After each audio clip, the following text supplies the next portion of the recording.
Today I'm going to show you how to make ice cream popsicles. We are going to take 2 cups of heavy whipping cream and we'll pour that in there. And now I have 1 can of sweetened condensed milk and then about a teaspoon of vanilla extract. So let's just mix that well all together. And these are just popsicle molds. And I'm just gonna take a ladle here, just makes it pretty easy. And we'll just go like that. Okay, so into the freezer these go. So I have a bowl with about 2 cups of semi-sweet chocolate chips, but you can use milk chocolate, dark chocolate, white chocolate. I'm gonna melt this in the microwave.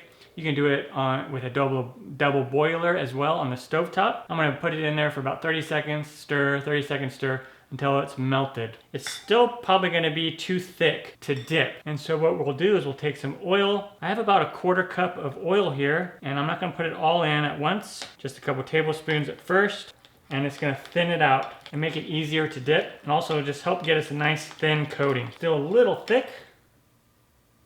I'll just put it all in there. Yeah, so there we go. See how nice and runny that is? That's what we want.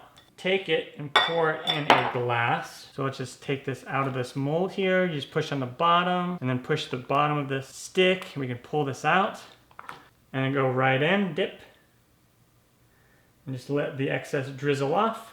And then I'm gonna just put this on silicone mat. You can also do parchment paper. And then if you wanna go into the nuts before the chocolate has time to set, put them back in the freezer for a little while just to firm up, and you can serve them, dive into them. I'm gonna grab this one here with the coconut.